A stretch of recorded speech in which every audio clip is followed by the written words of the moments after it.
phenomenology across the board. This is universal. This is just how emotions work in the mind and body.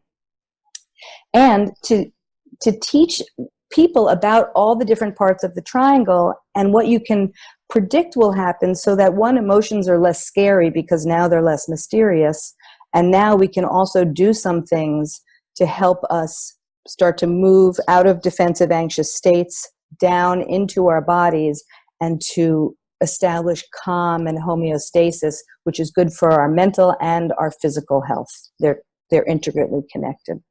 So, and what I just want to share now is what does it mean to, how do you do this? What does it mean to experience a core emotion?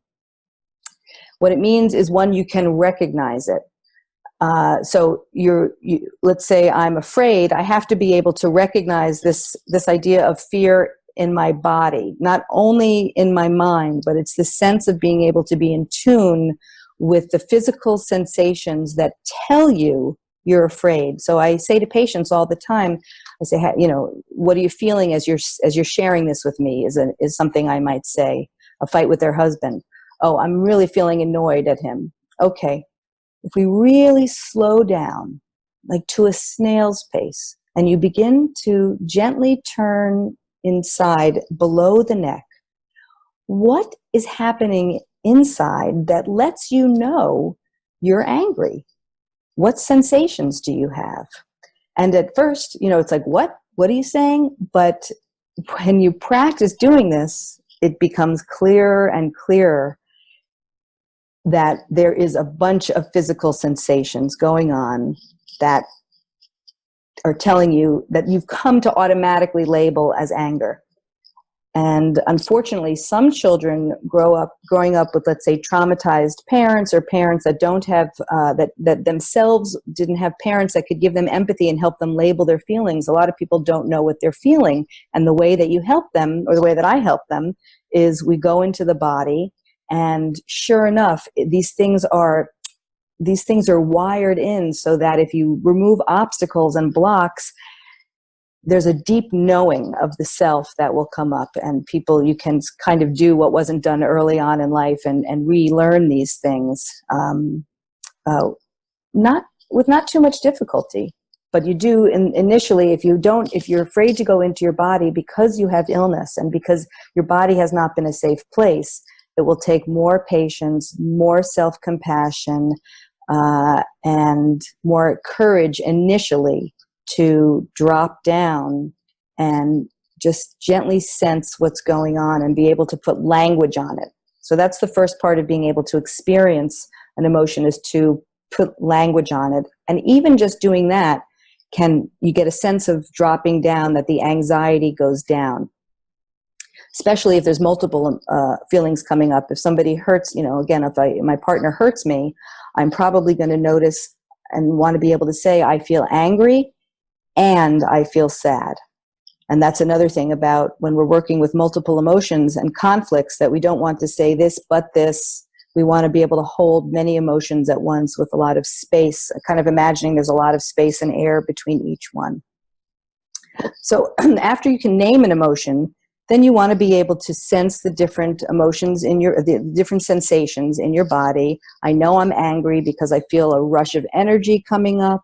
I feel a tenseness in my gut, and I feel an impulse. That's the other thing. Core emotions have physical impulses that are, if we take anger, they're mean and nasty. They want to hurt. Doesn't mean we don't ever act out on those, but we need to recognize my impulses. Let's say I want to, be mean to my husband. I want to start insulting him and being nasty. Okay. And so if we can allow someone to be with that impulse, and there's all sorts of ways to release that energy by imagining it in fantasy. So because the brain, cleverly or useful for psychotherapists to do this type of work, doesn't know the difference between fantasy and reality. So we can play with fantasy quite a bit in specific ways. Or as Peter Levine and Pat Ogden do, you can just stay with a physical sensation with compassion, noticing it, and it often processes through. And sometimes you have to do other creative things. But with all the core emotions, we want to learn to experience them until the wave has passed and the nervous system resets and settles, which it does. And then you enter into that, it's that doorway to relaxation and open-heartedness and feeling better. So basically, core emotions are so important because they signal a crossroads, where a fork in the road, where you can either ignore them and create more stress on the mind and body, or go through them and make use of them the way nature intended, by being with them on an experiential level and feel better.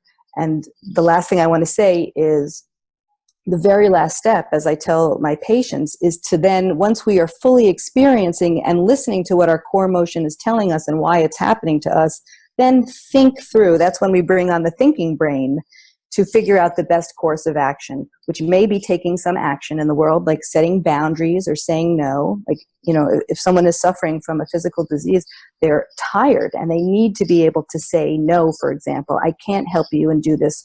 I can't clean the house today. I can't take care of the kids today. And so that takes some thought on, how do I want to say no in a way that somebody can hear me, in a way where I'm being kind and firm. So that's an example of taking an action.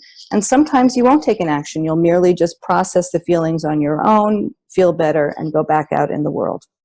So this is really useful stuff, because what I wanted to stress, and you obviously talk at length about this, is the fact that the core emotions just are, and there is no need for people to, well, you know, be scared of them or try and avoid them. I think that it's very powerful when people actually, as you said, demystify what they're feeling. I think that's very, I mean, there are a load of modalities out there that people can tap into to, for example, change their neurology in a very powerful way. But I think that part of the work, at least from my point of view, needs to be that sort of awareness and recognition of what it is that we are experiencing internally, how that relates to our external environment and people we connected with, etc.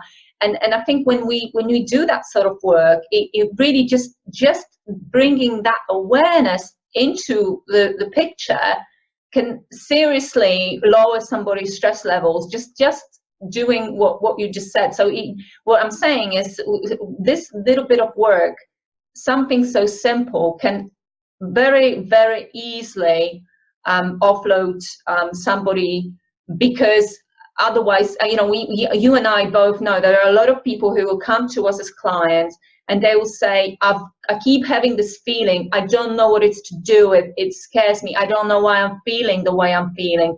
So that is something that is scary for people. We don't like to feel that we're not in control of our bodies and minds, and we have all those things coming up and we don't know what they're to do with.